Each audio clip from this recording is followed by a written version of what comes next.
For the Pledge of Allegiance in a moment of silence.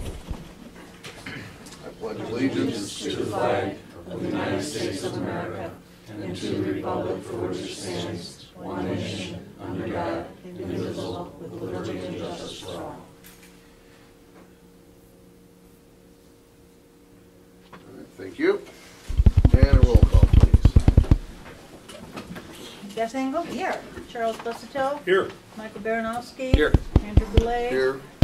Tim Itzakowski? Here. Sharon Stiltner here. Heidi Campbell? Here. Thank you. The purpose of this meeting is to consider the candidates for election for the RISA board. It has to be considered at least one meeting before we pass a resolution, which has to be done before June 1st. So this special meeting can be the meeting for our first consideration of the RISA election, and then we'll have a resolution.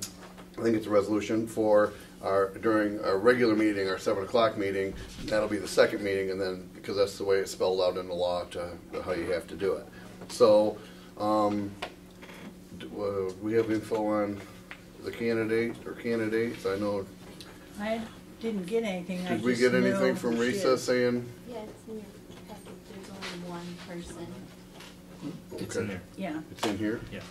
Because all I have is the regular. Oh, I didn't. Well, that should be You pretty. didn't go farther down? I didn't go into Scroll the. down. Yeah. Yeah. Oh, okay.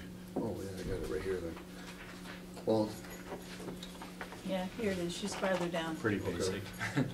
so yeah, so Janet Clayton By choice. has been on the RISA board. I think this is the end of her first term, and she spent a number of years on the Marysville board before that. I believe she's even been president of the Marysville board before. I've known her for a long time. I know Sharon's known her longer than I have. I've known her 20 years or Yep. more. And she's very good, very competent you know, for the students, you know, checks things out, asks a lot of good questions. Really an asset to the, as much as I don't like everything about the RISA, right? she's an asset to the RISA board. So and that's the only candidate running for the position, so that kind of makes our resolution good. The only other thing we have to do, part of our resolution, is we designate a person to be our representative at that meeting, and we designate another person to be the alternate for that meeting. So be thinking about that, and when we get there, when we go into discussion about the resolution, I'll ask for who wants to volunteer for it, and we'll get that figured out at that time. Does that sound all right? No objection? Okay. Do we have any visitors and their requests? No. Okay. Does anybody have anything else about that? I'll make a motion that we adjourn. Support. Been moved and supported. All those in favor? Aye. Any opposed? That passes. 6:48. That sounds good. Okay, good. Board of Education for Monday, May 18th, 2015 at 7 p.m. If we could all rise for the Pledge of Allegiance in a moment of silence. I pledge allegiance To the flag of the United States of America and to the republic for which it stands, one nation, under God, indivisible, with liberty and justice for all.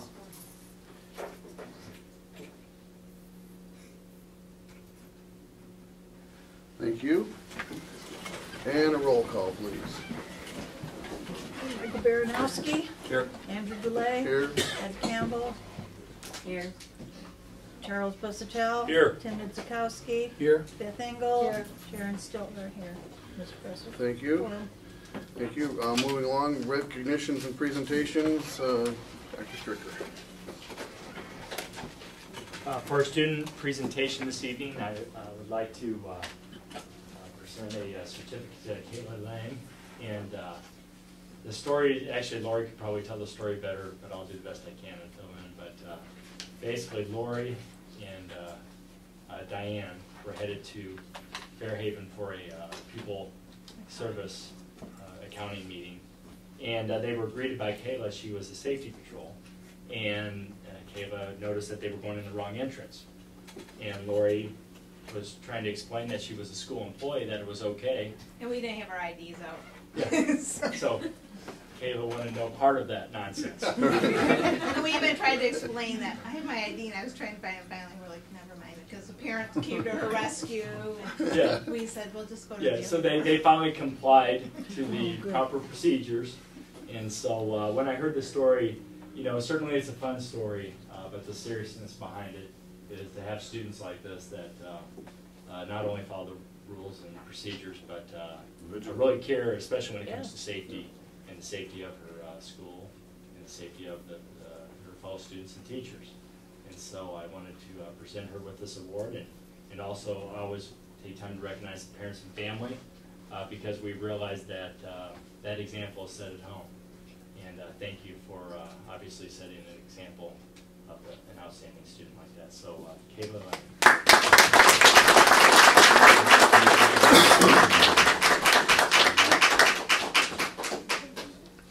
You might want to go around the front here.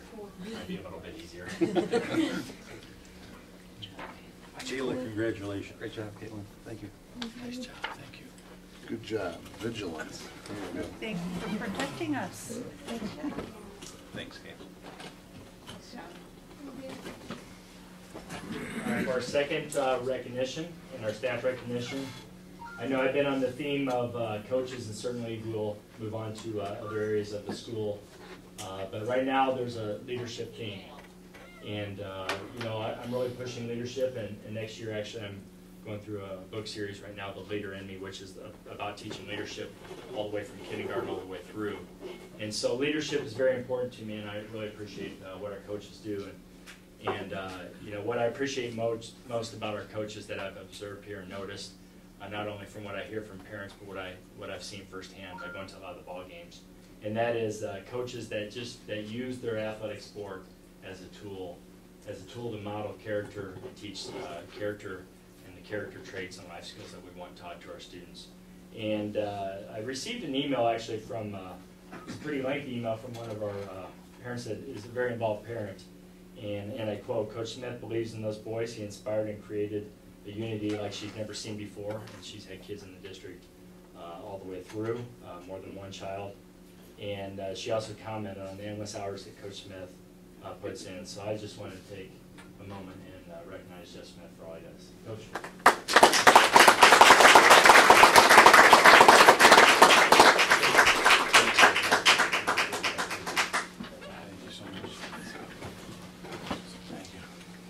Hey, Jeff, great job. Thank you very much. Thank you, Appreciate Jeff. it. Thanks, man. Appreciate Thanks, it. Jeff. You betcha. Thank you. Good job. Thanks, man.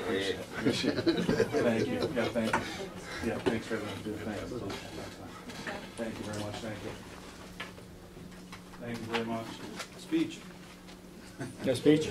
Speech? He was ready. He was ready. Did you see that? I'll do it. So. Okay. Let's see. Coach, will you please dim one of these lights for me? Thank you. Okay, I'll again, as promised, I'll go through the updates a little bit quicker as people are familiar with the process. And by the way, you guys are welcome to leave if you'd like to leave. You can stay for a budget update if you'd like. Hey, sorry. Sure. We'll have ice cream. Take a cookie. Yeah, I hear you.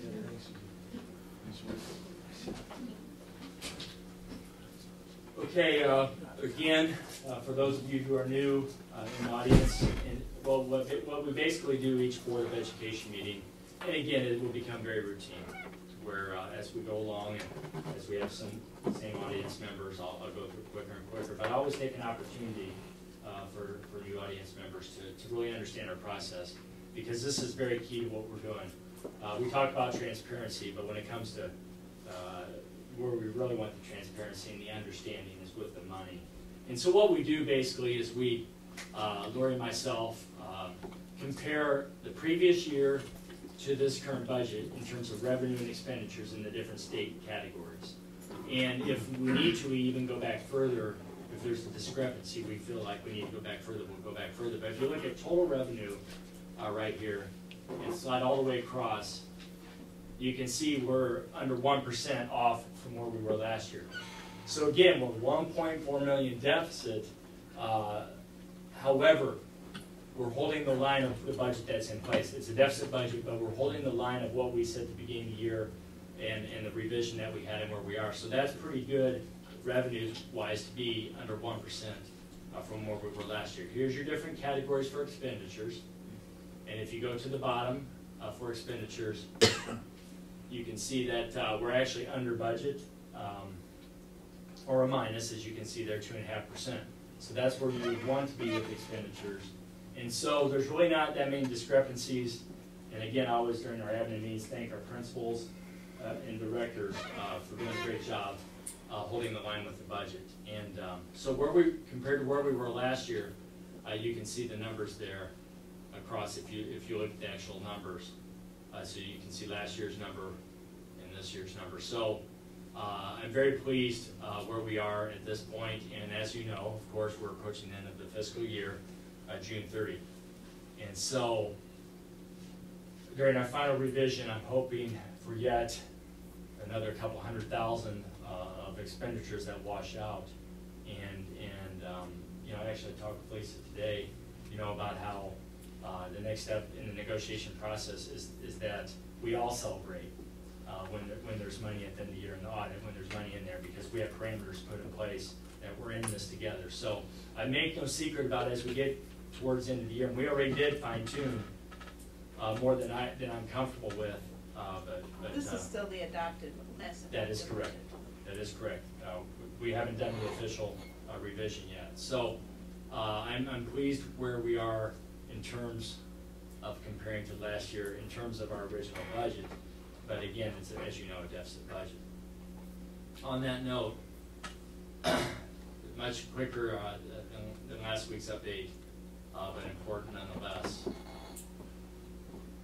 And this is the update that was sent out, and you can see I have it in a 2-paragraph form summary, and I actually presented it to the middle school staff this evening. And it's tough to present, because I'm presenting to groups of teachers and people that have been impacted. Like this evening, presenting to the middle school group, a couple of the teachers in the audience have been laid off.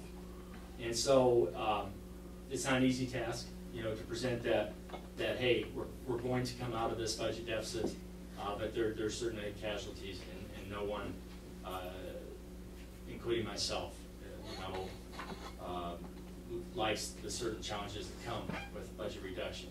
However, you can see we had, and this was the update that was sent out, our $1,460,000 deficit, which would have been compounded probably without a consolidation to over $2 million, and that's even pretty conservative. We have it down to about $250,000, and so I feel we have about $250,000 more to reduce. However, again, I'm hoping there's money at the end of the year within, you know, because we're holding it pretty tight, so I'm hoping there's money in there, maybe to the tune of $250,000, and we were pretty conservative in terms of we did not anticipate a state increase. I'm hoping there's some type of increase, and so I'm very open about that. Again, as my style gets into place here, working with the associations, there's nothing to hide. I'm trying to create, we're all in this together, and so that's where we stand now. So, you know, when I say we're sitting pretty decent, understand when I'm presenting this to groups of people, and like I said, that middle school group of teachers tonight, it's tough to present, hey, we're sitting decent when you're looking at people that are part of why we're sitting decent. I'm very conscientious of that.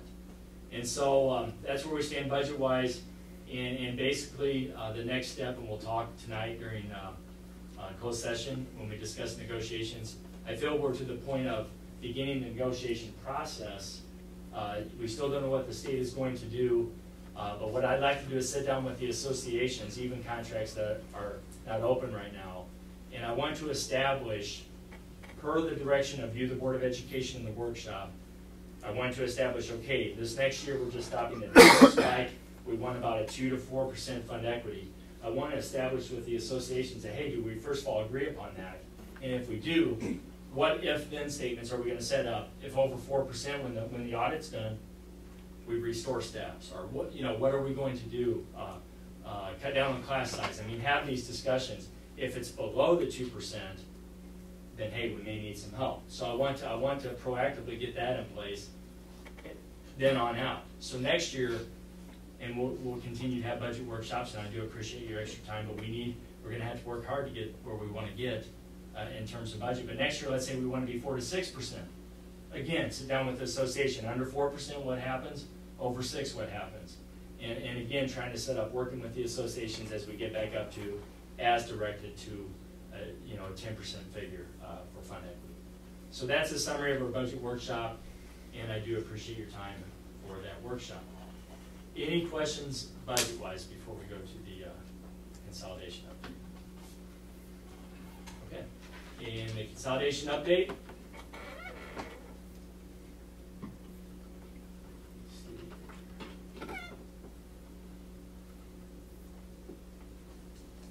Okay, as you know, administrative assignments are in place. Class scheduling is being fine-tuned. We are moving forward with the, as you know, the teacher assignments at the end of this month. And so that really we're in schedule with that. Evan is going to give you the construction update.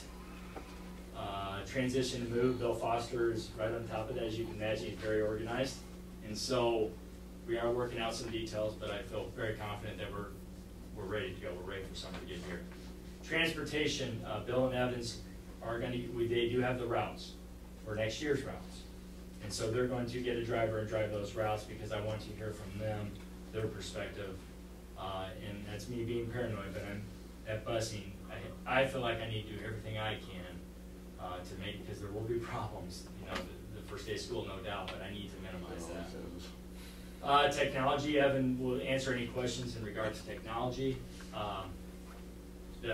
Communications, Ryan is still working with Abe as far as the final orientations for students going to the 712 building. I'm meeting with the 7th graders tomorrow, and then all I need to meet with myself is the freshmen, sophomores, and juniors. And then I've met with every single student, unless some students were absent or what have you. Fairhaven, as presented to you last month, we really are not recommending a latchkey out there, and we're going to discuss real estate this evening. We have a couple possible purchasers, potential buyers of the building, so it's probably best, even if we did have interest, to not plan latchkey at Fairhaven at this point. Real estate, we have our one of our school attorneys coming in this evening that specializes in real estate, and so we are going to, in open session, we'll move that to open session and just have the discussion. And the reason I'm bringing in an attorney for that is I want to make sure we answer it, because it's tough to get everybody together this time of year. And so I don't want to waste this meeting this evening where you give me 10 questions and go follow through, John. I don't feel we have time with that. I feel we need to get questions answered tonight and get a general direction with real estate. So that is my update, and I'm going to, before Evan presents, and I'm sure Evan's going to talk about it some, but I'll go ahead and introduce it. We did, and I really want to publicly thank Melissa. She really pushed to have, that's a nice way of saying it, isn't it? I wondered if you were going to smile. Yeah, I can be a little stubborn, and you know, I was pretty adamant about, because as you know, I'm very paranoid about the bus and bus safety of the students. So I was really pushing real hard for the circle, which was a long walk for these students. I get it, and I always did understand that. But I really, you know, safety is very important. We were able, actually, as Al said, we all went out, and I said, there was a group of about 5 of us that went out there, and you wouldn't believe this circle's this big, but really we can get the 11 current regular bus routes, and we're going to have one more next year. Starting about right in here, we can actually get 12 buses all the way around here. And so what we're looking at doing with our own equipment, well, we'll rent equipment, but use our own manpower, saving thousands of dollars. We will have some gravel brought in. But we're looking at doing is basically leveling all this off in the middle and putting in a base gravel, because we can get all the buses back here, but we need to have it to where if one of the buses had to pull out and leave for an emergency, we need to have it to where there's room and there's a radius. To do that, we need that whole center area. So, you know, like Al and I were talking today, we can doctor that up as we go along and money becomes available. But for now, we're just gonna put the base gravel in. And so, you know, I wanna get some thought from you as board members, because we are moving quickly on things, but we need to. But I will say I'm pleased. I was pleased to see it. I really was. I was pleased that I was wrong that this was an option, because this is in between the buildings, and that's a pretty safe environment right in there, tucked in between the buildings. We would have a chain over here so cars can get back there. You really can't beat that for supervision between those two schools. So with that said, we'll let Evan give a quick update, see if you have any questions about the construction. And then Andy, I'd like to have at least some general discussion to make sure we're on the same page as we move forward. And we are moving quick, I do realize that. So Evan, where's that?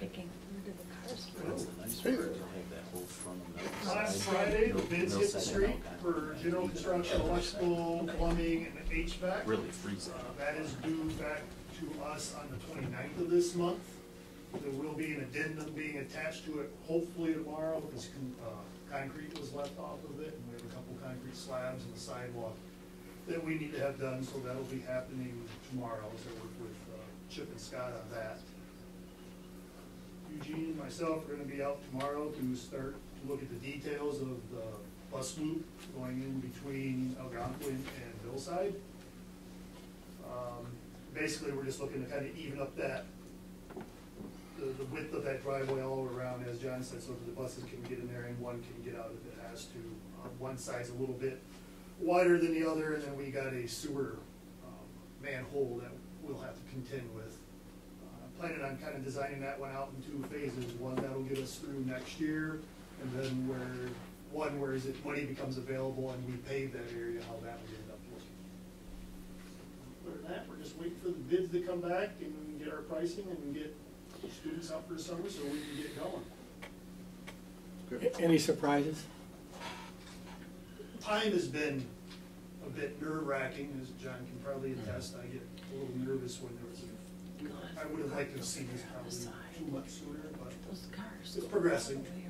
Construction project manager just told me to relax. So nothing popped up that we didn't anticipate? Oh, they will. I mean, just as with the bond, those type of things are always going to pop up. As long as there's language in these bids where if something was missed, we've already covered those costs, and it's an add change at that point in time. I think with any project of this size, there's going to be some little nuances that get missed here. You just got to be able to adapt and make changes quickly on this. All right, so discussion regarding the bus circle, because I want the audience to know this as well. This is typically something I would take to maybe a committee, seek input to the board as information, and then back to the board. I'll just say it how it is. Time is of the essence for us right now. But what we have going for us here is, if this doesn't work, that other circle is still there. So, well, the good news is if you have the buses off to the side in their own safe place, which that's a wonderful idea, then the circles in front of both buildings and over at Algonquin, people always came in that parking lot along that side over there too. There's plenty of space for people to pick kids up. I mean, Abe and Melissa, I know you guys discussed that. What were your thoughts on parent pickup? If we go with what we discussed, does that change anything, or? We felt at this point that we now, with that bus loop where it is, have a lot of more appealing options for getting kids not only dropped off but picked up. So we're very pleased with that, number one. Number two, we really will need to assess, and Melissa had a great point, we'll probably have to wait until the orientations to really figure out how many of our kids are going to be car riders before we figure out where we allow them to. There's a couple options, and we'll probably pull some parents, but we could do K1 pickup only in front of Millside. We could talk about having, if you have a K1 and a 2-6, having those kids be picked up together in front of Algonquin, a teacher walking over that specific population. With the busing system and the way that we're going, most of our kids will have bus routes at this time. So, and there won't be any school of choice where those people have to, in district Good point. school of choice, where those people have typically in the past had to be car riders. So they will all have bus routes. So it'll be parents that choose to do car instead of bus at this point, not people that have to because they don't have a bus route. So, you know, we'll have our procedures in place and set up before school starts, but really, it'll depend on how many people are actually gonna use. I just have one question. How is that, so I see that where the buses are gonna go. I know just when I used to go to Millside to pick up, I'd go around that thing. That turn, what are you doing? We I mean, physically that- put 12 buses in that loop. We had Really? them It all did come look there at like But once. that's why, Really? Because but we that's, were talking yeah, I couldn't believe. about this, and everybody's like, no, you can't. Let's just And guess put what? buses out there and see. They did, and then, Yeah, but that's I why think we they want can. to level the middle, that whole circle. Okay. Yeah, with the Level grasses. it. Okay, so you can, okay. Yeah, great. so we'll be able to make Cause the that's radius. a tight turn. It does, it looks much tighter than what a bus, they managed to The do. bus swung right around, I mean, you couldn't have a bus coming in this, do you know what I mean? Right, You have to have right. enough room to make that, but they can make that turn. Okay. That's awesome. So when the, I think that's and better. again, what we'll do is level out the middle, put base gravel. We'll be able to see in the first year what the buses really need. Right, And then we Then can we determine can- where the pavement goes and where we can put grass back or put some benches and right. make it look nice. So really, it's Makes a sense. pretty good situation. So you said you were gonna have to rent equipment in order to grade? Have our own guys do all it that, And though. our Yeah. guys are capable of doing Yeah. a professional job Yeah, it's at that? basically, Yeah, Actually, one of our- About 18 inches, and then put fabric down, and then bring in Okay, lots, all right. lots of stone. You know, Yeah. Probably some large limestone at the base, and then some finer limestone on top. Okay. so did we want to, you know, I know it's hard to pre-approve that. I guess, do you see the stone needing purchased I would before? consider this an information item, and we'll probably do a bid, because I think the price for the stone, once we get an idea of the volume of stone we have to buy, and then we can call around and get some estimates on Let's, pricing, that way if we get let's do above that this. dollar amount. and I know typically, again, and I'm glad everyone's here to hear this, because there's nothing sneaky about this, but we are moving quickly. Why don't I send it out as a communication to all board members? That can serve as the information item, and certainly it will be a board agenda item for approval. That way we're a step ahead. That way when we get into June, Okay. we can get that approved in the June meeting, because we'll want to move quickly after that. So those will be hard costs? Yeah, as much as in we June. know. Yep, when I send you the information email, everyone will get it, and I'll put in my update. Nothing sneaky, but it's just that we need to move quickly, and that way we'll approve it properly then in the June meeting, not as an information item in June, because we can't afford to lose that time. Right. Then just one other question, just so I get this right. So, Abe, you know how where you pick up now? For the, that won't, you'll no longer do that there, it's all in You're that- still, hey, why don't you come up here and show them up here on this? Yeah, this we'll still pick up. On the we'll- side? Well, now we have that front loop we can use and the side, which we currently use. It'll just be that area in between Okay. that we won't be. Right, But that'll be where we, Okay. do we allow, who knows, that the front of the current middle school, is that for parents that have kids at both? We can kind of work on those things and then keep, if you just have a student at the 2-6 building, you're on the parking lot, working that, that pickup area, so. So you'll still use Got a that? lot of options. I can show you. Makes I didn't sense. not want- Yeah, that's all that right. makes sense. I know that's a long way up there. I personally don't like that. so. Knock everybody over. Okay. Anybody else have anything else? Thanks, Evan. Thank you very much, Evan.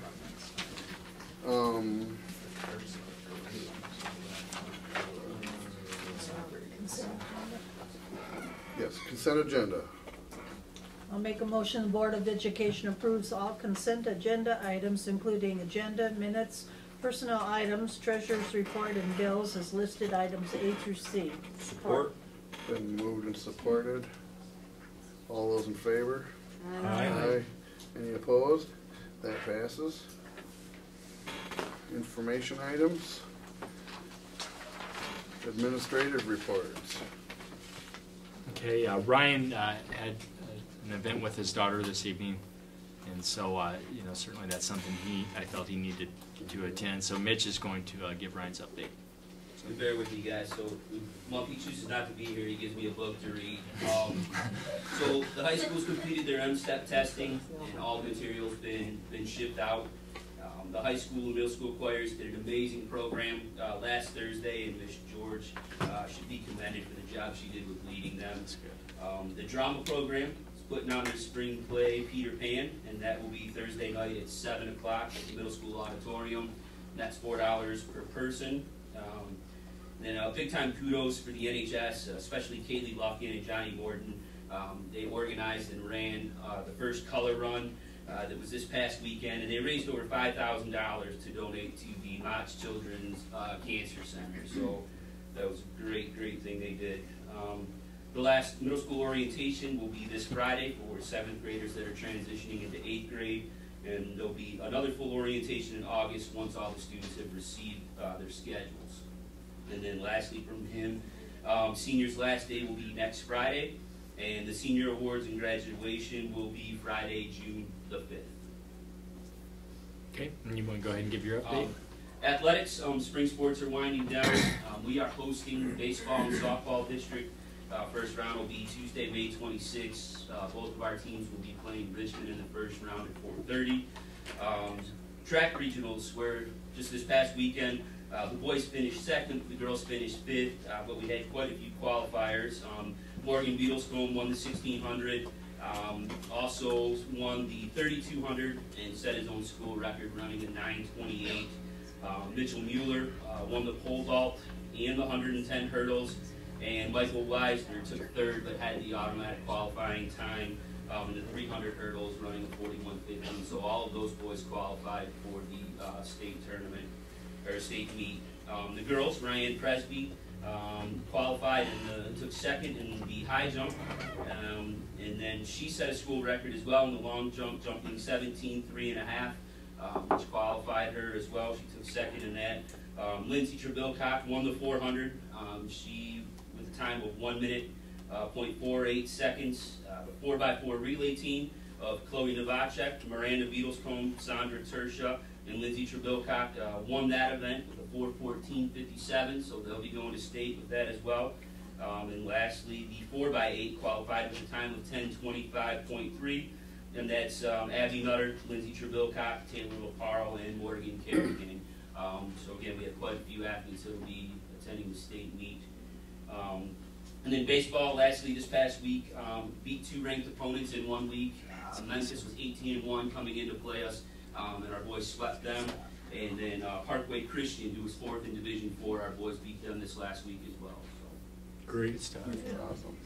Nice. Thank you. Okay. Well, between John and Ryan, I think I have one thing to update everybody on, but I'll hit a few of them just to make sure. Dr. Stricker will be talking to all 7th graders tomorrow. I will add that the kids have been very, I'm glad we did it by grade. Fortunately or unfortunately, our class sizes are a little smaller, so he's talking to a group of about 125 kids, which is, seems to, at least from the kids' perspective, provide a little bit of a more intimate setting to ask him questions.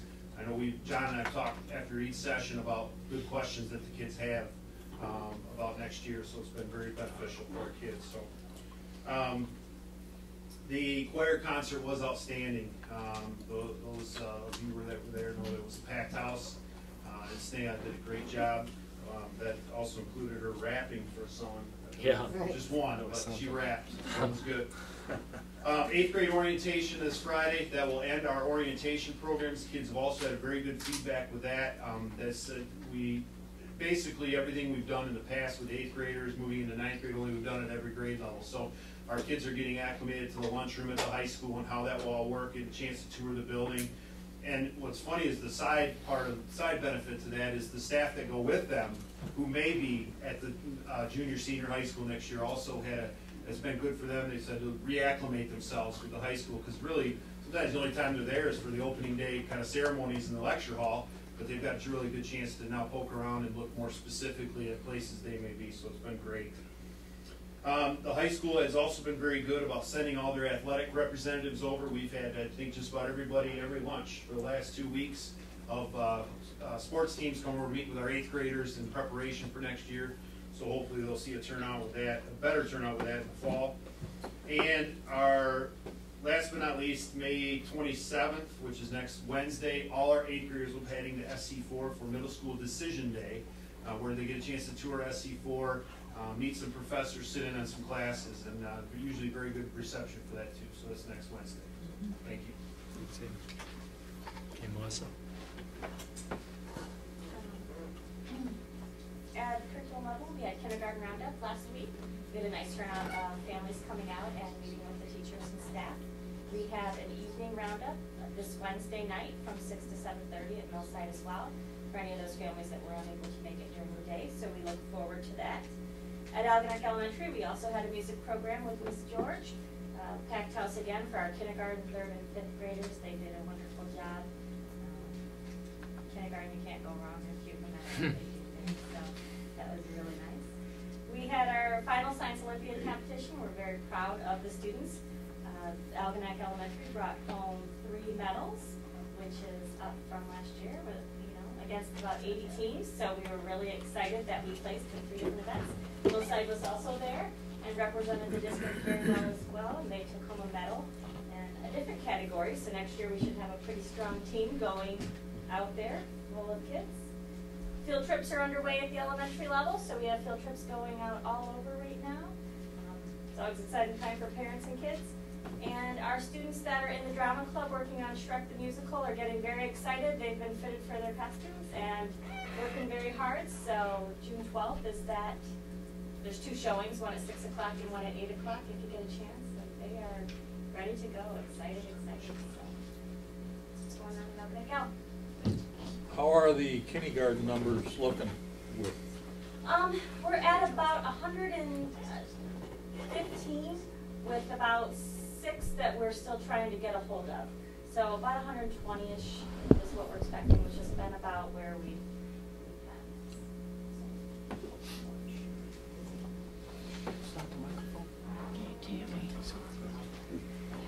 Okay, Tammy? We are doing a walk for summer reading at Fairhaven. We walk Tuesdays and Thursday mornings, rain or shine. The children are walking this year to qualify for books for summer reading. And that is sponsored through the St. Clair County Mental Health. Is that correct? St. Clair County Community Foundation. So that has been fun. It's a good way to start our day. We are M-stepping again, still and yet. M-step is 3rd grade this week and next. And we're packing up boxes and sending them off with a kiss. Field trips are going strong. It's always exciting for the children. Otherwise, we're counting down days. Thanks, Tammy. Okay, Brooke? Our kids have been going on field trips too. Every grade will take a field trip, and just today our 2nd graders did a community field trip to go along with their social studies curriculum. And it was interesting to me, before they left, I was in one of the classrooms, and 17 out of 25 kids had never been over to Harson's Island. So today was their first day. Oh, wow. And they ate lunch at Schoolhouse Grill, and really all the parents were very impressed and saw a lot of Algonac that they didn't know was around. Our family council put on a great teacher appreciation week for us. They cleaned up the lounge, redecorated it. They had a lot of food, that sort of thing. So we really appreciated that.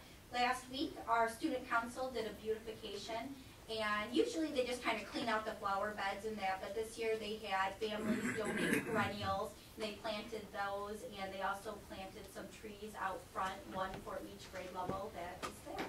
And we're also doing Walk for Summer Reading, and we have about 70 students who participate, and Mrs. Wimmer leads the pack, and she goes super fast, and all those kids keep right up with her. And then usually Mrs. Vistison and I, we come up the back and make sure nobody gets behind. So that's been a really good way for us to start the day. Thanks, Brooke. Kelly? Good evening. I had a really nice gentleman remind me that I have a coworker and a friend that has come to every board meeting with me, and I've never introduced her. So he made sure that I put it in my notes for this evening. So I would like to introduce my wonderful coworker and friend, Kathy Doan. And she's one of my right hands, and anytime that I'm not going to be able to make it, I now have backup. So we always have somebody here to tell you what's going on in our center. So I wanted to start out this morning saying, I'm still stuck on morning, this evening, that we had wonderful turnout for our parent-teacher conferences. Kathy had almost every single preschool parent sign up and do a conference with her, which is really, really exciting because we're really trying to enforce to the parents how important it is to prepare for kindergarten and what to expect and where their child is at with their learning and their social skills. So we had a wonderful turnout with that. And we also got in our very first flower and vegetable garden, thanks to Eugene and the guys. They helped us with some of the building and dirt. So we have that planted, and we have a lot more planned for our nature classroom with our parents, so we're excited about that. And then, of course, we all know that summer is in the works, and for us, that's a whole nother category. Once school is over, we're getting ready for our summer. So we will have tons of activities. If anyone in the community asks you about what there is to do in the community for their children, please send them our way. We have activities for 4 weeks old, believe it or not. We do things with the babies, all the way up to 13 years of age. This includes pool days, field trips such as the Detroit Zoo, Huckleberry Railroad, Joe Dumar's Field House, and more, and we do on-site parties. We do have, if anyone asks you, we do a smaller version of preschool, but we continue preschool through the summer to keep those kids going with that. We have water fun days, and we also have enrichment classes for parents that don't necessarily need childcare, but they want some activities for their children, which just a few of those are art, scrapbooking, cooking, karate, sewing, and I'm still setting up some other ones. And registration for the summer programs will be Wednesday, May 27th from 6:30 to 8 p.m. And the forms can be picked up at our center, at the Latchkey sites, and here at central office. But if parents can't make it for that registration and any of them ask you, they can come over at any time and we'll be more than happy to get them set up for the summer. We never turn them away. And to the school Latchkey sites too.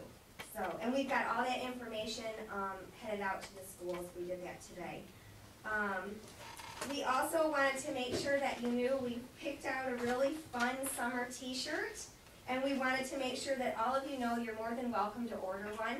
We decided to go with a hippie style tie-dye shirt this summer, so we're covering every color in the rainbow, and we wanted to get our groove on. So if you're interested in displaying our program and selling it in the community, come on over and get a groovy t-shirt. Okay, preschool graduation, we're really excited, and we would love for any of you that would like to come on over. It's going to be held Wednesday, May 20th at the high school in the lecture hall, and it starts at 6:30. And the teachers and the children just put a tremendous amount of time and effort into graduation. They do music and the pledge, and it's just absolutely just awesome. And the parents just get really, this is like a really big deal, preschool graduation, believe it or not. It really is. And they're off to, as they will tell you at the end, kindergarten, here we come. And you'll definitely hear it. We had our end of school year field day, and it went wonderful. Even though it rained, we still set it up inside so that they wouldn't miss out. And we had lots of games and tattoos, and then I ended with my parents' own ice cream store, so I get to get all the really good goodies, and I had a huge ice cream social for everyone at the end of the day, and it was just a lot of fun. And also, if anyone is asking, GSRP, which is the state-funded preschool program, is accepting applications also for their program, and they have their paperwork out in the hallway. If anyone is wondering about that, they are accepting applications, so they can come on over to the building, and I will help them as best as I can, and then if I can't answer questions, I can get one of the teachers to help them that are in the building. So thank you, and come on over and see us. Okay. Great. Thank you. That's exactly the first impression you want in our district. There it is, right there. I don't know why Mitch doesn't present with that same excitement. You know. It's simple. It's because Mitch. It's because Mitch can't get his groove on. Okay. Yeah. Mitch, I don't know why you don't present with that same excitement. I'm working on it. Superintendent's report? You know, I've just had an opportunity to attend all the way from the preschool, like I was at, what Brooke mentioned, the beautification project there at Millside, and a lot of the concerts, the concert that was mentioned, a lot of the games. For example, how many schools our size have 2 potential Division I All-American athletes that could be both be in the Olympic trials in this small school? I mean, it's exciting all that's happening. And so from Update, I'm just pleased when I see that. What that tells me is the stuff that we're dealing with at this table, which is some hard stuff, the kids don't know. I mean, the kids may know some, but the kids are moving forward, and that's neat for me to see, because we see this business side of it, and that's what we deal with here. But the principals do a good job filtering that, evidently, because all those things that are happening. I know, Beth, you were at the concert. It was just awesome in the ball games where we're winning, and so that's my update. That I thank our staff and administration for filtering a lot of the challenges that we deal with at this table. And so, anyway, that's it. You want me to do your 3 people under the board report? What's that? For your negotiating people? I'll do that right now. No, we'll do that. Okay. All right. Any board reports? I have one. Thanks. I see Mr. Belanti is in the audience today, and I just wanted to give him a thumbs up and thank him for the lovely job he did for staff appreciation in the cinnamon rolls. He's been doing it for a number of years, and he does very well. And he's not usually here, so stand up, Steve. He's from Chartwells, and we should give him a hand.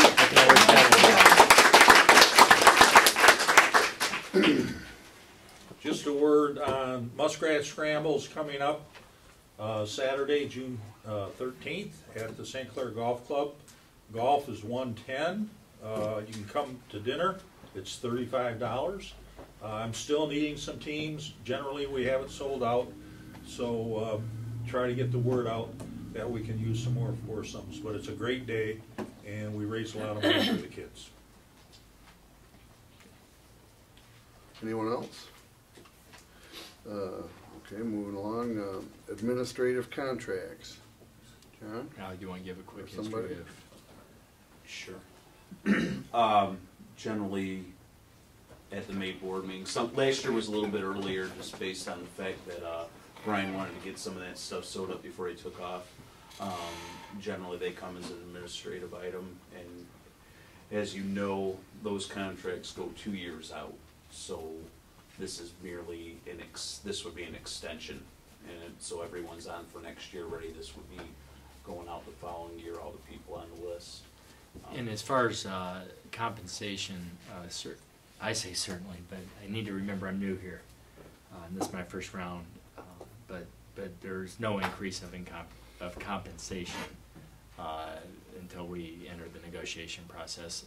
I'm blown away by schools that superintendent or administration get some type of increase, you know, and then they go in and negotiate contracts. So we're all in this together. So right now it's just an extension of the contract. Compensation would include fringe benefit increases? That is correct, but you can put wording. Actually, I worked with True and Law, and we could do the same here, to where you can put wording in those contracts so if we, for example, were to change insurance carriers, that you can put wording in there that if the district were to change, I'm talking in layman's terms. We have an attorney here tonight, so I know I'm killing you with my layman's terms, but basically that if the district, let's say we negotiate with the teachers and we decided that we went with a different insurance carrier for whatever reason, that the administration would be part of that group. So you can have that wording. We have the hard caps with the state right now. Right, so we're safe anyway budget-wise. So.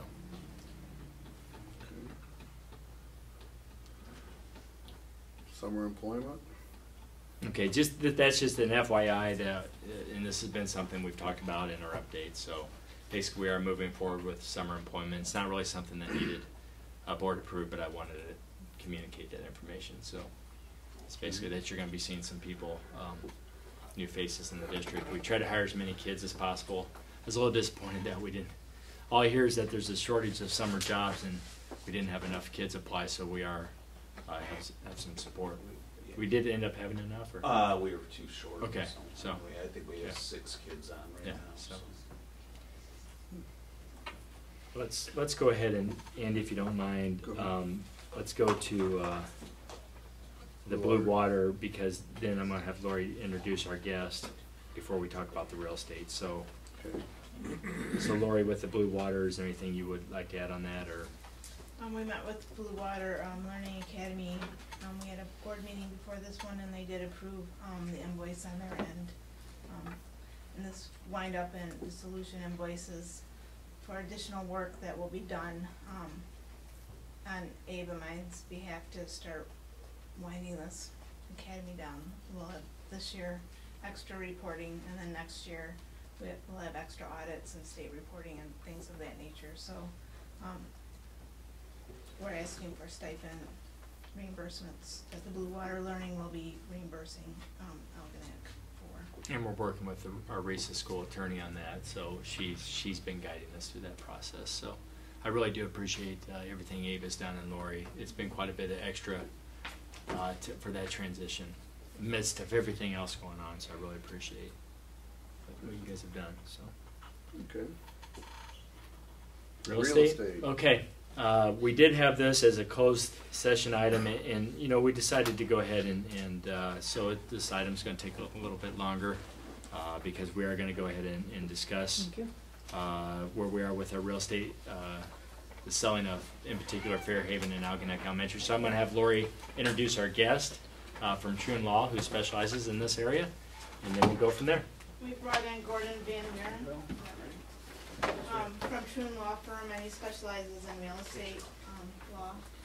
And he's going to do a brief presentation of the some legalities of this.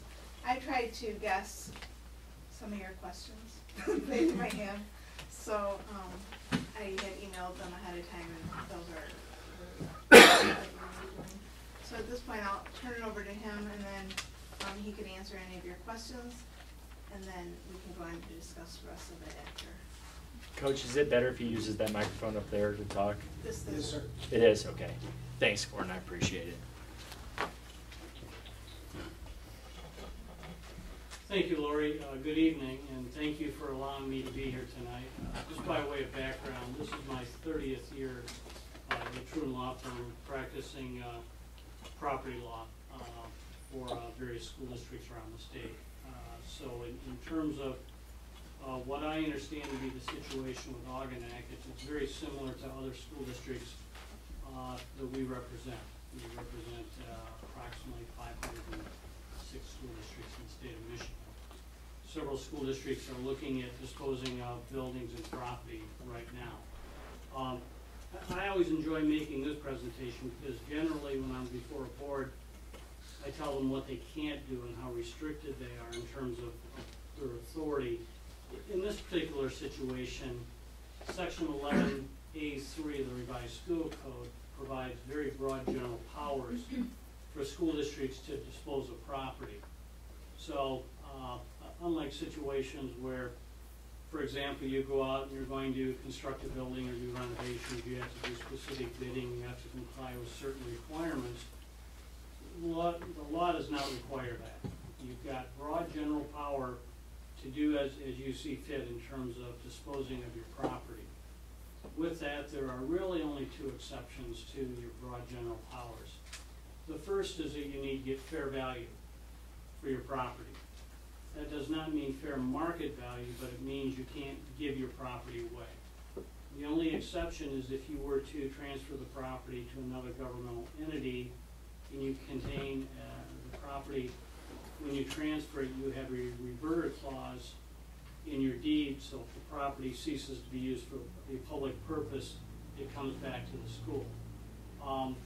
In terms of fair value,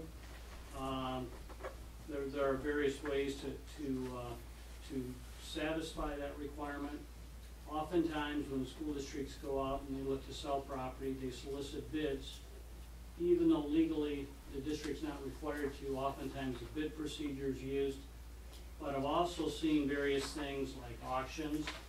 I've seen school districts that list property with real estate brokers.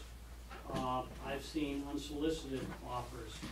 You have a building and a buyer comes to the superintendent with a purchase agreement and says, I'm proposing to buy the building on these terms and conditions.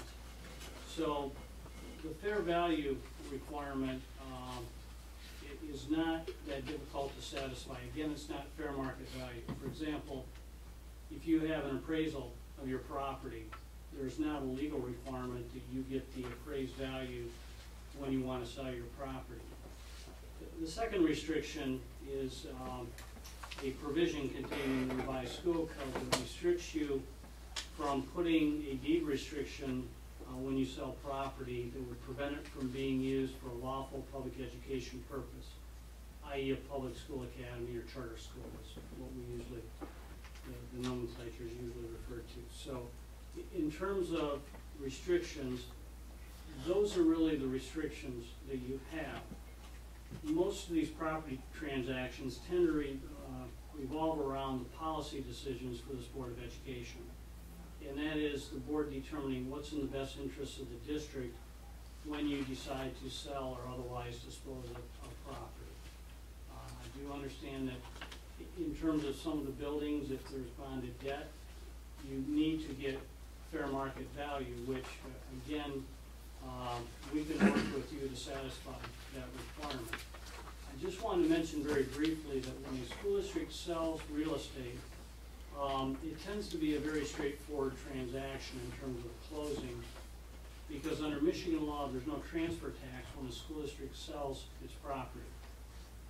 Since the property is exempt from taxation, when the closing occurs, there's no proration of taxes because the property is not taxable. And in fact, in terms of the tax issue, if the school district sells a property, for example, on June 1st of this year, the property does not become taxable until December 31st of this year, which is tax day for next year. So in a situation, if you sell property this year, the property becomes taxable as of December 31st, and then for next year, it becomes taxable. So if there's a July 1 levy, that's when it would go on the tax rolls. If there's a December 1, then it would wait till December. But the law was changed a few years ago. It used to be that the taxation status occurred when you closed on the property. The day you closed on the property became taxable.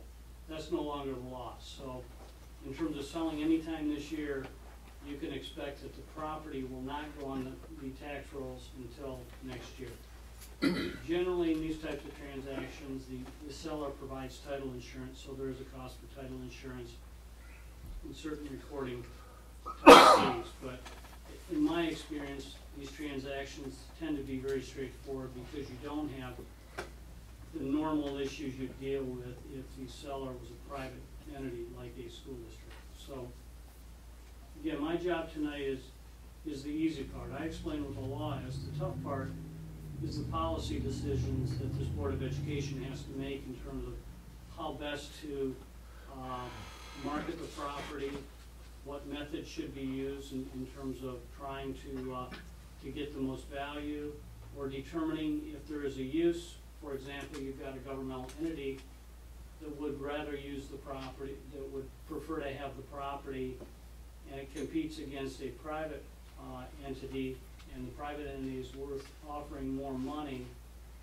There is legal authority to support selling property to a public entity for less consideration. I'd be happy to answer any questions, and again, thank you for allowing me to do that. I have a couple.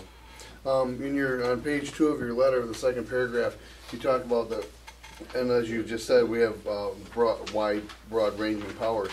But we could only be constrained by our own policies, and you recommend that we review those and perhaps even rescind them because it doesn't have anything to do with the law. Is that a common problem places, or, I mean, I haven't looked to see if what we have or don't, but. Where we see it is an issue where the board may have a policy that's very outdated, and no one ever looks at policy unless you're going to sell real estate. And so if that's a situation, you want to look at your policies. Right. If the board determines it's in the best interest of the district to waive the policy for a particular transaction or to repeal the policy, it certainly has that authority, so you'll have more flexibility. Okay, and then my next question is, so if these buildings had been worked on with funds as part of a bond issue, is that what you're talking about, helping us through figure out what portion of the proceeds we would get from the building that would have to be used according to bond rules, or how does that work? Exactly. I'm not a finance attorney. We have 7 finance attorneys in our office that will help you with that at no cost. The way it works is that you come to us and we get with your financial advisor, and they do a spreadsheet as to the different buildings, and they allocate the bonded indebtedness based upon the original bond amount, how much was used in the building, how many years has it been amortized and outstanding. And oftentimes when you look at bond transactions, over the years there may be 1 or 2 or 3 or 4 or more bond issues that get combined and reissued. So when you start looking at that, and your financial advisor will do that at no cost. And so we will come back to you and tell you in terms of a particular building what the outstanding bond debt is that's allocated to that building, and what percentage of the original bond issue it is. There are certain exceptions, 5 and 10%, depending upon the school district is authorized to allow a private use. So what that breaks down to is that if you in terms of selling your building and looking at your sales proceeds, you may have to allocate a part of those sales proceeds to your outstanding bond debt. We have several situations where school districts that have had bond issues outstanding for many, many years, oftentimes a lot of the bond is either paid down or it's been combined with other debts. So the district's able to get it within the 5 or 10% exception. And if you are able to do that, then any proceeds can be put in your general fund and be used for any purpose. I've talked to Chris Amarino because our bond was fairly new. So he was indicating that most of it would have to be put directly back into the debt fund, because there's not been a lot of time for any type of.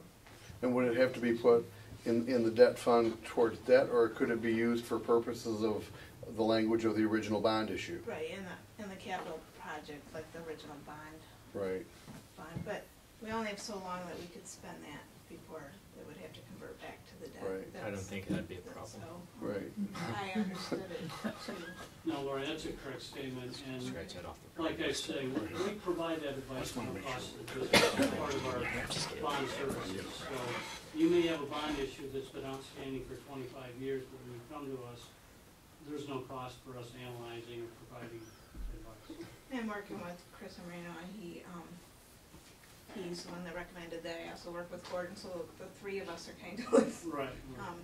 take team in this issue. Is there anything in our policy that we have that might affect what we're trying to do?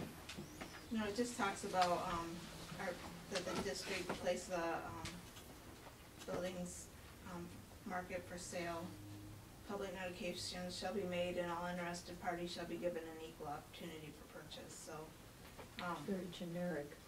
it is pretty generic. Right now, we have 2 interested parties out at Fairhaven. We haven't advertised it, so I guess Is there a it'll be up legal to you on whether you want us to advertise it. and Is there a legal reference on that policy, or no? The 3950, is that what you mean? Yeah, I mean, is there there's no legal MCL and all that other stuff. No. This So, is just off the website. Right, right. What's in our best interest to advertise it, correct? Well, or go through a real estate agent. Well, Fairhaven, we actually, at this point, hadn't looked at going to the Right. real estate, but.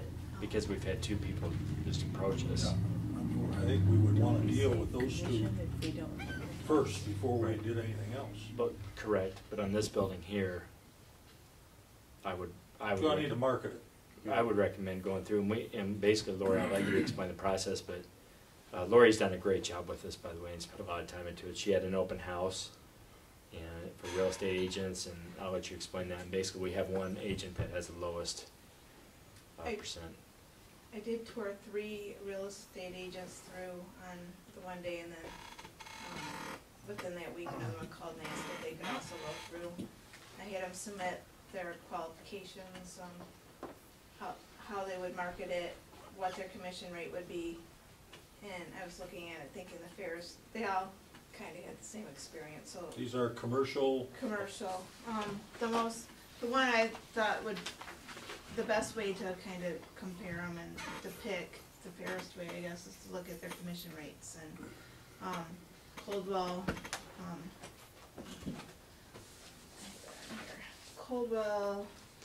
Banker, they came in at 6%.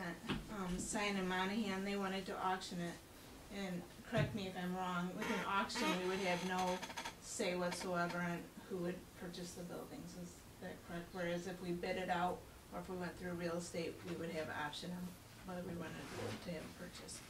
Right, the Board of Education, to qualify, has the authority when bids come in to reject any and all bids.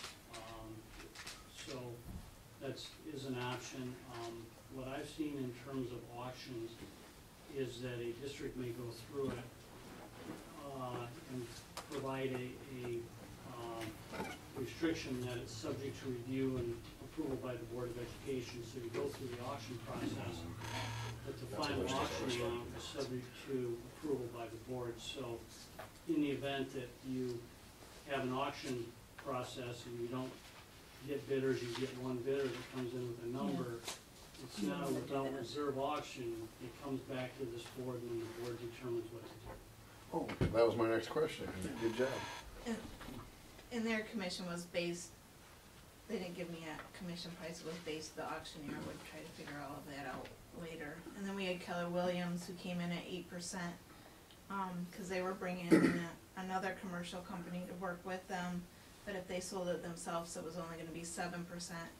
So looking over all of the different, agents, to me, Coldwell Banker, I couldn't see anything that would,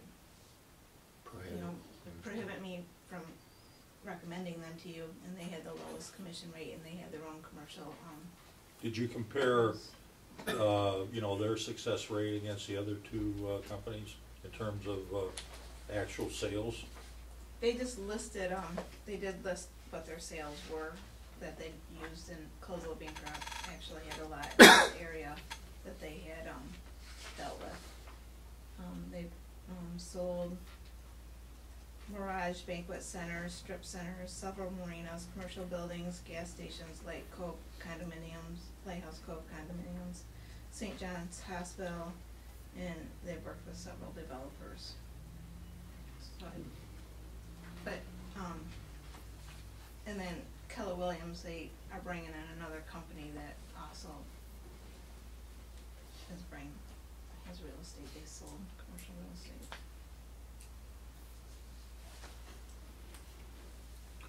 So, when we have Gordon here, if you don't mind, since you made the journey way over here, and I appreciate that, I thought we might have the discussion while he's here. That way he is right here to answer any questions. I can stand the whole time if you don't want. But I guess I'm looking for general direction, first of all, just to make sure we review all the information you have.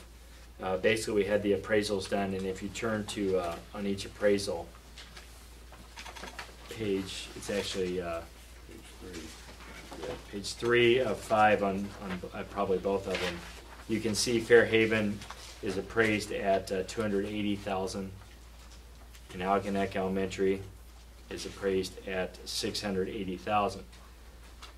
So, and Gordon, it's so nice having you here, because stop us if this isn't how the discussion is legally should go, or you've seen a lot of discussions, maybe you can provide us direction, but I guess if you weren't here, the first thing I would need to know from the board, are we looking at, as we work with our agent for this building, and I agree, Mr. Bustow, I think we need to check out the offers we have on Fairhaven at this point. Should I use that as my benchmark, the 280 and the 680? Is that typical when you have those appraised amounts to at least, because this isn't like housing where we have 10 houses in a neighborhood and I can say, okay, that one's 280,000, 270. you know, this here is, even when they had their comparables, it was crazy. They were comparing from schools all over the place to where, is it fair to use these as my benchmarks to at least, so when I look at, see what the offers are possibly at Fairhaven, at least I know in my head it's 280,000. How does that usually go? Because it's not like a house where I don't, that's the best I have, I suppose. Yeah, and you bring up a very good point. It's very tough to value school buildings. They are not, like you say, when you've got residential homes and you can look at comparable properties in the neighborhood and compare square footage and things like that. Oftentimes with the sale of school buildings, you're looking in other communities. You may be looking at Flint or Detroit and looking at square foot prices. So it can be very challenging. I would recommend you talk to your broker and get a feel from your broker as to the appraised values, whether they appear to be in the ballpark. But yeah, you've got to start somewhere. Okay. So I think that's the appraisals are an excellent point to start the discussion as to where you actually want to list the property. Okay, so with Fairhaven, do I approach, am I allowed to sit down and approach the two entities, one of which is a governmental entity, Ivor Township? Does this board authorize me to sit down and, what would you advise there? How do I approach the two entities that we have that are interested? What would you advise I do? Yeah, I think you sit down with each of them individually and talk, and the appraisal that you have is a public document. Right. And be shared with them. A FOIA request could be made. Yeah, but I would share it with them. You bet. Provide it.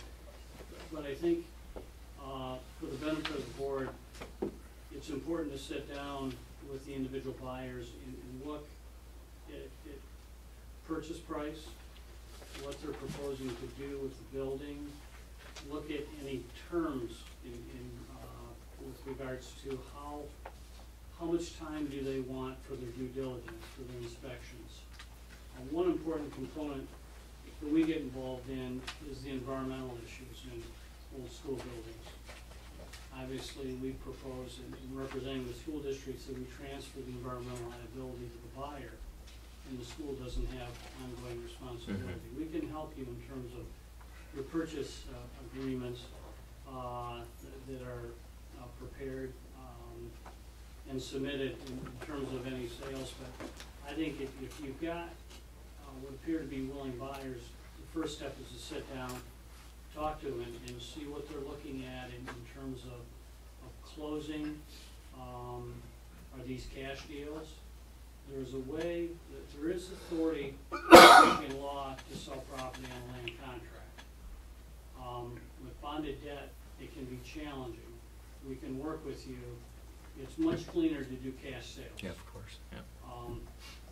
Obviously, yeah. And so I think it's a great idea if you've got buyers who've expressed interest to sit down and get to the bottom of are they real? Do they have the resources to acquire the buildings? And I think a very important question, like I said, is what are they proposing to do with the property and what type of renovations? Because oftentimes, if you're going to change a school building, it's going to take substantial resources to convert a school building to another use. I've seen school buildings used for offices, multiple family. I represented Lansing School District in selling 18 school buildings. About half of the buildings were sold to entrepreneurs who started either startup companies or had small companies, and the school building provided a lot of square footage and not a lot of cost. So buyers can get really unique in terms of the buildings, but one thing I think is important, even though after closing the school district has no liability whatsoever, you sold the property, you're done with it, the community often relates it to the school building. So, John, you may get calls a year after closing saying there's a broken window on the south side of the building, that you can explain to the individual that the school no longer owns it. Yeah, but that's not the perception. It's been a school building for so many years. It's part of the fabric of the community. It takes a while for the community to let go and say, okay, School doesn't own it, doesn't have any responsibility. It's like any real estate transaction, you've gotta deal with the buyer. So with Fairhaven, I'm just sitting down, seeing how they would fund it, closing details, the use of the building. And what if someone says, you know what, I see that appraises for 280, I'll give you 350. Am I to say, no, I'm not at the negotiation process? Where am I with, would you recommend with the Board of Education, that they authorize me to move forward in negotiating it, or just gathering information, bringing it back? Because that could happen. Someone could say, you know what, I'll give you 350. You know.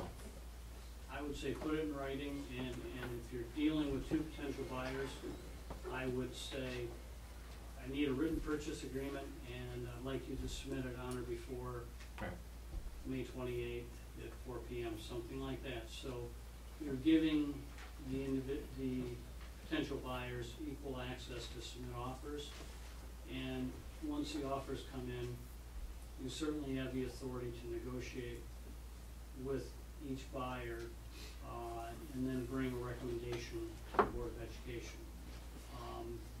I see a lot of districts that also put a notice on their website, the buildings are for sale, and to call the superintendent's office or to call Lori for information. I would suggest at this point that the district obtain title commitments for the property so you can make sure you don't have any title issues.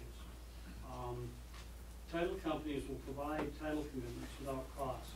They get paid when the property sells. They get paid for issuing title insurance and a smaller fee for doing the closing. But I think it's important right now to see and make sure you don't have any issues with title, so you don't get down the road with the buyer only to find out you've got an issue. You need to find out up front.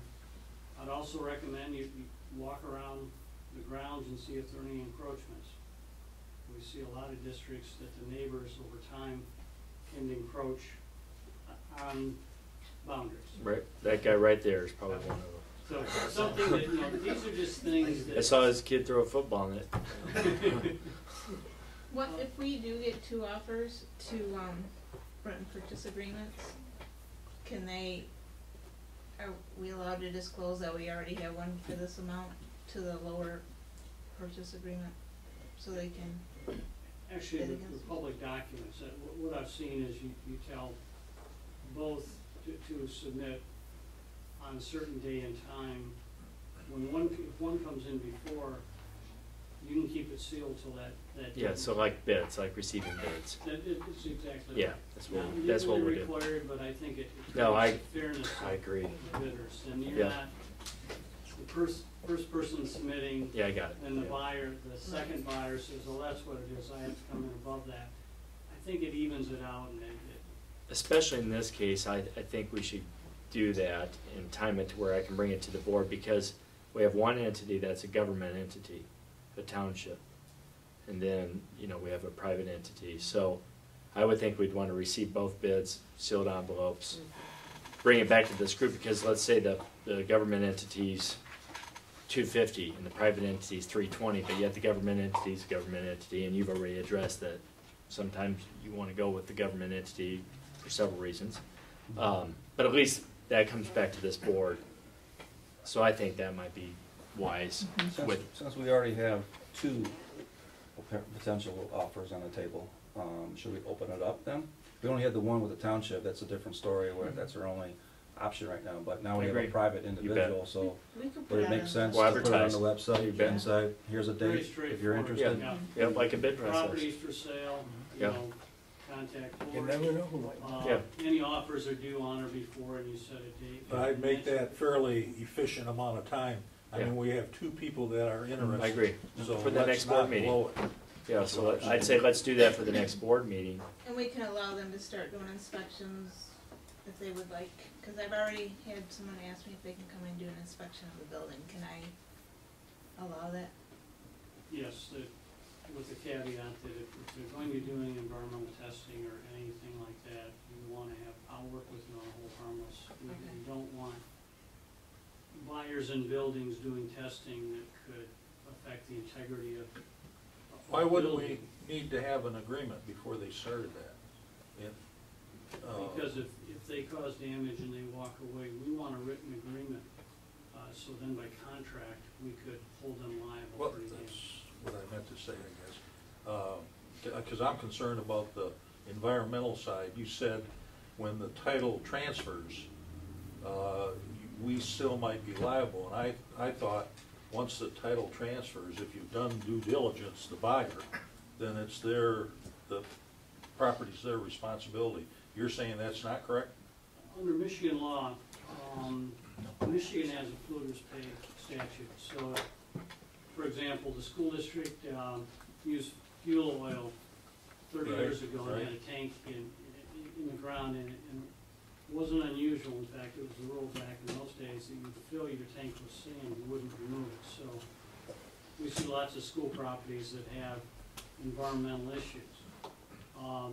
10 years, if the district sells the property this year and 10 years from now, the tank is discovered and there's an environmental issue, the state of Michigan can still hold the school district liable under polluter's pay because the school district was the one that put that tank in the ground. And so the way to address that is to do, as part of the purchase agreement, a transfer of environmental liability. So by contract, when you sell the property, the buyer assumes liability. So 10 years from now, if the MDEQ comes back against the school district, you can be indemnified. So that's something that's, in these old buildings, is very important to do. Do we have a written agreement from these two entities, or is it just verbal right now? I wanted to get direction from the board first, so we. Okay, so It's verbal. I Just showed verbal. both Yeah. of them through the buildings, and I've had conversations with both of them, so. Okay. That's, I would think we need something in writing. Well, why Well, don't we, that's what why he don't we, said. Yeah, that's why don't we follow the I mean- bid process? Why don't we advertise and let those two entities know as well? We'll actually make sure they're aware of it. Right. Let's advertise that way it's fair for anybody. They get the bids in time for the June board meeting. Let's bring this to the bids. We'll do a bid sheet just as if we're bidding. So we could have project. something solidified by the next meeting. For June. All right. we can- That's we for can- Fairhaven. Yeah, right. Well, we can show them, the appraisal form so they know how Oh, much yeah. that Yeah. they appraised. Then I can start the title commitments for the buildings, and then you'll work with me for a hold harmless. Right. For them. Someone mentioned not delaying, and I think that's very important. There's a rule in real estate that delay kills deals. And so, since we have two potential buyers who don't want to sit on this, we can move it right ahead. And since the board is not legally required to have a 10-day or 14-day period, not required to advertise on the state website or anything like that, we can expedite the process, but I think it's important just to get it out so everyone knows that the property is available and they have to act within a certain time and limits. Even if we do it 2 weeks, that would give them time to do their inspections. And we can get it back here by the June meeting. Actually, we have an extra week, that's good. Now, that's for Fairhaven. Algonac L, what do we think? Should we go through the real estate agent since we don't have interest? I don't know, Gordon, you've seen a lot of this. If we don't have interest in this building here, is it quicker to go right with that real estate agent, or should we, what would you recommend there? Or Or could we run bids Yeah, at the word same been on the time? street that the building's for sale, or the building could be for sale. And if the word isn't out, you could go through a couple of week process, similar to what we're talking about. Okay. With the other property, and then list with a broker. So- It doesn't make it's true, sense. we could do that. Why don't we advertise for both, see what we get? If Do we the get same nothing, You know, I'm still, like in Fairhaven, we have two people that are interested. And if we go out and advertise it and nothing comes back, then there's a certain amount of leverage that we've lost with those two candidates. Because there's no one else interested Well, at the but it time. could go the other way too, Chuck. You're shooting, you're throwing dice up in the air and you're gonna land on Having it. two on that building, I'm real happy with that. There's two more. This isn't, you know, I'm real happy with that. And so that's just my opinion. That's why I we think have the to look longer forward. it takes us, the less chance we're gonna have to be, you know, successful. Yeah, we won't drag our feet, we'll get going on this. So you want me to do it, I could do 1 or 2 weeks, and we could put it on the website tomorrow. I mean, what would you guys like? Now, for Algonac Elementary, on part of the property, the school property, the playground, that reverts back to the city, right? So do you have to, But that's why Gordon's suggesting that we do the title work. right, okay. I agree, for that reason, let's know what we're Yeah. dealing with. That makes it, Well, and even that walnut Oh, the Smith tree part. or Exactly. whatever, Yeah. or the oak tree, or, Yeah, did I say it wrong? I'm sorry, what is it? Oak tree. Thank It's you, an all oak right. tree. Excuse me, Val. World champion. The oak tree. Did I say walnut? We have a world champ, yeah, It's a black oak. thank you. There you go. But that's an example where we're kidding, but there could, when we get the title, there could be something, Right, you know, something right. in there, so that's why we're gonna move on that, but. And if you had some of the real estate agents, whether they're just trying to woo me or what, say they have potential interest already in That's this. the old sales pitch. So, I talks cheap. I lived with a salesman for several years, so I kind of blocked that out, but, you know, it would be nice if they did. Do we want, today's the 18th, would we maybe wanna have the bids due the day after, Memorial Day? That would give them the weekend to work on them and. Sure. It still will come back to the board, so It's not. if we're not having a special board meeting, I would say let's That go would 2 only- It's only weeks. a week. Do you want two? But my That's point what is, I'm saying, so- are we having a special board meeting? Because if we're not, why wouldn't we go 2 weeks? Yeah, you gotta go to. Yeah. Because we're gonna wait, it's gonna come back to this Well, board. there's no reason why we can't have a special board meeting. And I'm open to You it. know, You bet. I'm sooner okay. is better I'm on here. this, So, on Fairhaven. I guess I just need direction. tell me what you think, Andy. Go 2 weeks. Go 2 weeks and, Two weeks. and if And we're. if we need to move, then we'll call a special board meeting. Yep, Do a so you're special board talking meeting the beginning of June. right before graduation. So I'll have I was thinking at the 20th. Muskrat Open. Scramble. Scramble, excuse me. Scramble. It's okay. The Now, you 20th, may, so- You'll get At the, 4 There years. you go. Do what? The when 20th. your offers come in, you will For probably have meeting? due diligence Or to have it in? Have it in. in your Okay. offers. yes, So when we're talking about inspections in the next week or two, these are simply Not gonna happen. walkthrough type, Yeah. you know, inspections where if someone's going to purchase the property and invest substantial amounts of Yeah, money, right. we're gonna wanna make sure they have consultants come in and they know what they're buying. So, you can expect when the offers come in, there's going to be periods built in for due diligence. And that's Yeah, reasonable. title work, your That's- encroachment work, you got a lot of work still A lot of stuff to do So before if, that. if these offers come in and people wanna do these additional inspections or whatever, there probably would end up being time for us to, have it at the next regular board meeting. Right. If Because they're we- going that far along with it, Right. then, you know, and I agree, then they're on the hook, Yeah, but and, before they're gonna start digging, that kind of stuff, we need an agreement. right. You know, you can't, Exactly. you know, you gotta have an agreement. That's just how they do it.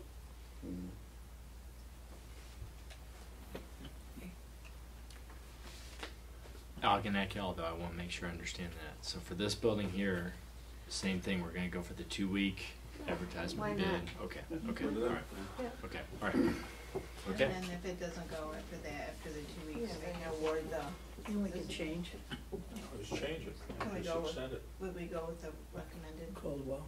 real estate person at that point? they're Sure. ready. We have to Yep. vote on that. No, that Yeah, sounds you- good to You me. wouldn't wanna pay a commission if you have buyers that come Right. out. Oh, yeah, Right. no doubt. Direct- Yeah. That gives you the period, and the fallback is then to list it with the commercial real estate. So broker. we're okay with To call. go out and find a buyer.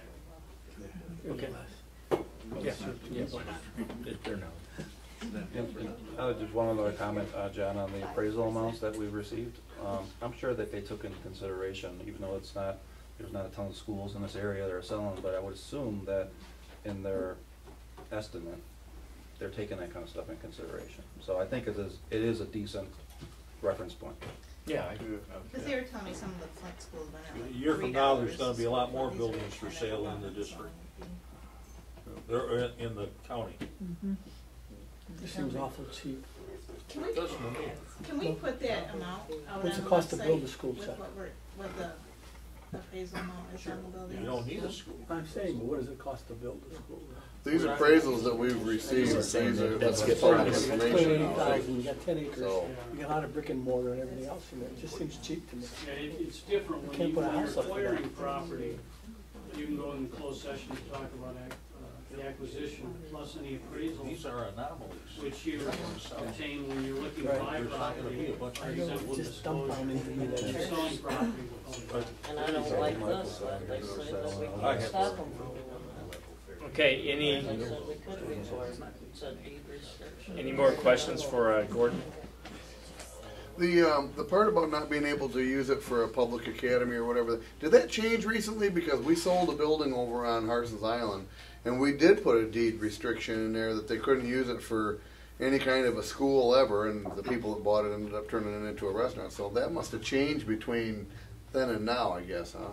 It depends how many years. You can put a restriction to not be used for a private or parochial school. Yeah, I saw that. Yeah, But so not you can public. certainly do that.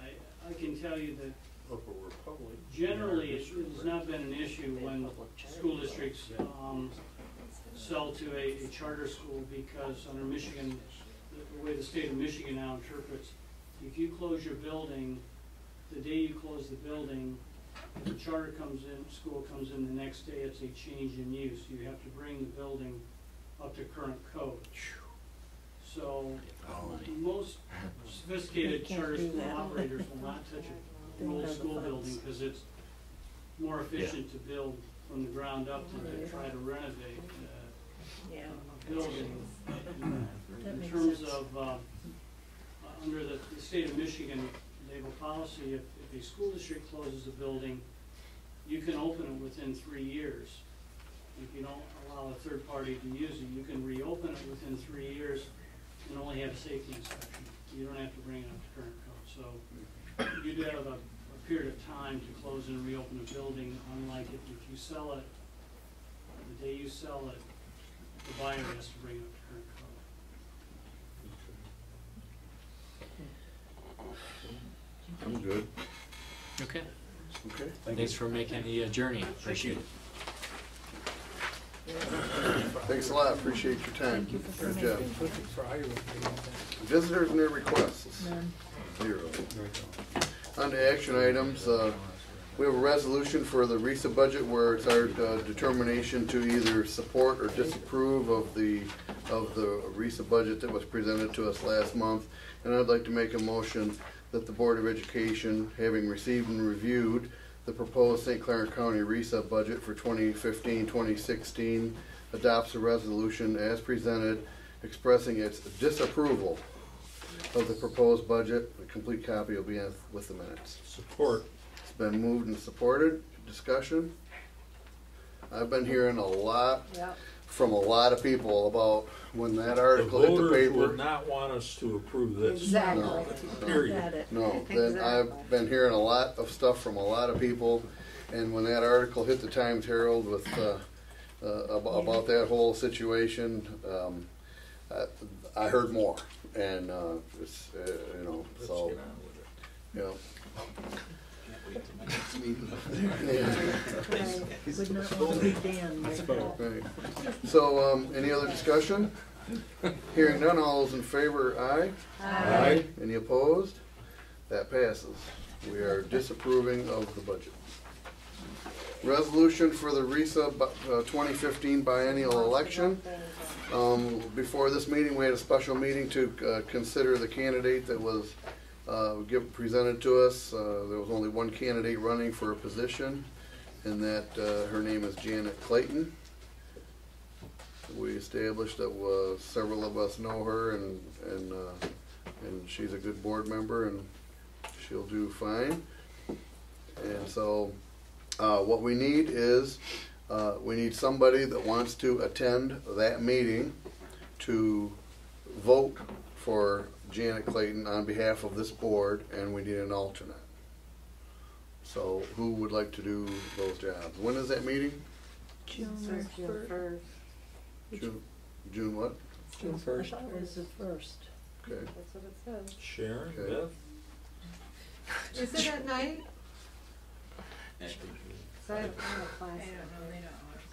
I have a class there, so Hey, Sharon, he just said Sharon Beth, maybe you ought to say, Yeah. Sharon Chuck. Beth did it last year, and Sharon was the one who didn't go. I You went. And I'm coming back the day before, so. Yeah, I have a class that day, I can't, well, let one of you guys do it. So who wants to go? I nominate Chuck. Sharon Beth. I gotta see if I'm available on the 3rd. I really do. The first. Or on the 1st. So, see, you're fine. Yeah, whatever date it is. It's a Monday. You're fine. I truly, I'll do it if I'm available. But Okay. And who would like to be the alternate in case Chuck finds out that his schedule's so full he can't go? Is it normally at night? Like, I don't know. Do you know what time of it is? Well, Dan has them at different times. Some of them are during the day, Yeah, some of them are at night. Right, that's, so I don't I think the remember. regular ones are at night and the committee of the whole is during the day. But that's, I haven't been worked up there for several years, so like 7. put me down for alternate. Okay, And then It's if I at can't go. 5:30. That what? 5:30. 5:30. 5:30? Yeah. Oh, You can make it. I'll be the alternate. Okay. Then, I'll make a motion that the Board of Education approves the resolution as presented designating Charles Busatell as the district's representative to serve on the 2015 electoral body responsible for electing members to the St. Clair County RESA Board of Education with Beth Engel as an alternate. The board supports candidate Janet Clayton for a term of 6 years. A complete copy will be with the minutes. Support. It's been moved and supported. Is there any discussion? All those in favor, aye. Aye. Any opposed? That passes. Setting the resolution setting the public budget hearing for Monday, June 22nd at 6:15. I'll make a motion that the Board of Education approves the resolution as presented, setting the date and time for the public hearing on the proposed 2015-2016 budget for Monday, June 22nd, 2015 at 6:15 p.m. in the Board of Education conference room with notice of the public hearing to be published as required by law. Complete Support. copy of the resolution shall be attached. Support. It's been moved and supported. Any discussion? This is the meeting that we have every year prior to the June meeting where Lori gives us information of the final budget amendment and the proposed budget for the following school year. So it would be the budget for 2015, 2016 and the slideshow and the whole 9 yards. We do this every year, and so it'll be at 6:15 right before our regular board meeting of the 22nd. So there will be a final budget amendment for the current year?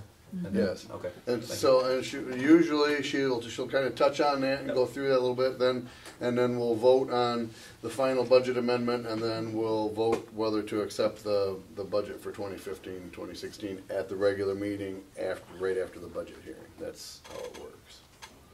So, any other discussion? Hearing none, all those in favor, aye. Aye. Any opposed? That passes. Don't forget to come early next month. Food service contract. Look at Steve Sweat. Look at him. I'll make a motion, the Board of Education approves the bid from Chartwell's to provide food service for a 1-year period from July 1st, 2015 to June 30th, 2016 with up to 4 1-year renewals. This contract includes a 60-day cancellation clause. Support. It's been moved and supported. Any discussion? This has been approved by the state. We sent it out to them, and then we got the information back today from them where they approved it all. Okay. Anything else? All those in favor, aye. Aye. Any opposed? That passes. Cash borrowing. I'll make the motion that the Board of Education approve the state aid operating notes resolution as presented. Support. It's been moved and supported. Any discussion? Anything we need to know, Lori? Just that we are going out for solicitation for the best interest rates that will be coming in on the 20th. We sent it out on the municipal advisory all over the place. Then I also sent it to the local banks, North Star and Talman. Those are the ones that we deal with, and then the other two should pick it up on the municipal advisory. So those are all due on Tuesday. We'll sit down with, a phone conversation with Chris Amorino, who is our true, lawyer, financial lawyer, and, have those bids all presented, and then we'll make a decision at that point which bank we'll go with, and the money will be deposited in our account on June 8th. Anything else? All those in favor, aye? Aye. Any opposed? That passes. I'll make a motion that the board go into executive session for the purpose of discussing negotiations at 8:40. Support. Been moved and supported. All those in favor, aye? Aye. Any opposed? That passes. The board is now going to go into executive session for the purpose of discussing contract negotiations. At the conclusion of the executive session, the board will return to normal regular session, and then the board will, the only other piece of business after that will be for the board to adjourn. So thank you for coming.